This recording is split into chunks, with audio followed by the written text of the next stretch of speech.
Nandito na naman ang iyong simpleng magtataho. At ang customer ko nga dyan ay yung anak na may-ari ng tubigan. At may nagtanong naman. At may dumaan nga dyan tricycle. Natural naman ay may dadaan dyan dahil kalye yan. Teka, bakit ba ako nagpapaliwanag sa inyo? Bahala kayo dyan. At mayroon nga dyan bigla na lamang sumilip. At umalis agad, narinig yata. At medyo natagalan nga ako dyan. Kulang na lang kasi ay pakyawin ni kuya yung aking tinda.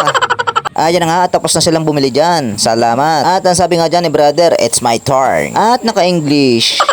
Waha! Uy, may dumaang may bomba. Gusto ko tuloy magkape. Marahil na nagtataka ang iba kung bakit gusto kong magkape ay may dumaang may bomba. Dito po kasi sa amin sa Mauban, ang bomba ay tinapay, namunay. Baka kasi isipin nyo ang bomba dito yung sumasabog. At dito naman tayo kay David. Ba't nakakatakot si David? Lalong baril. Akala ko pa naman kung bakit lumapit si David ay babarilin niya ang aking kamera. At may sinilip lang pala siya. At dito naman ay dumating na ang tropa niya na dalawa. At dito nga ay pinakita ni Jacob ang baril na dala niya. At habang kumakain nga si David ng taho ay humarap siya sa kamera. Matanong ko nga lamang, ano kaya sinisilip niya sa kamera? Sus, ginanga, pakailamero ko talaga. Yan tuloy, lumayas na siya. At inikutan nga ni Jayco ang aking balde. Teka, ano kayang hinahanap niya? Napansin ko kasi napanay ang buklat niya.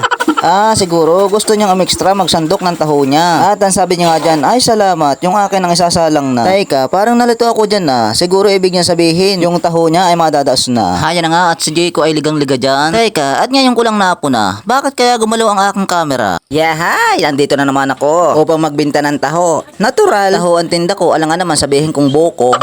At ang customer ko nga pala dyan ay si Ate Pamela Alpuerto. Ba't kilalang kilala? At sumayaw nga ako ng kaunti dyan. Ayan, natapos na nga siyang bumili dyan. Salamat ate. At dito naman tayo sa Munting Prinsesa. Kaya nga pala nasabi ko Munting Prinsesa kasi ang laki ng bahay niya. Sana all.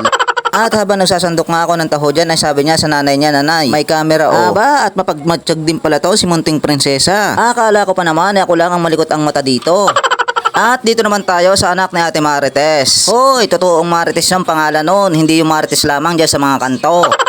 Bahala kayo dyan. At dito naman tayo sa tatay ni Jonel. At habang nabili nga sila dyan ay napansin ko si Nene na kung nasaan nga ako ay doon siya nakatingin. Siguro pinag-aaralan niya kung paano magsandok ng taho. At ang sabi nga dyan ni Nene, ay salamat, nadaos din.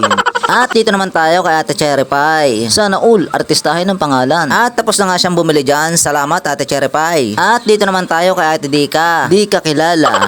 Hay nako, napakapasaway ko talaga. At napansin ko nga dito kay Ate Dika, tuwing bibili siya, ang daldala niya ay mangkok niya. Ay nako, siguro talagang favorite niya yung lalagyan niya. At dito naman tayo kina Dweng. At napansin ko nga dyan si Kuya. Noong dating ko nga dyan ay nagwawalis na siya. Sipag yarn. At may napansin nga ako dito kay Dweng. Bakit kaya tinitingnan niya lagi yung takip ng balde ko?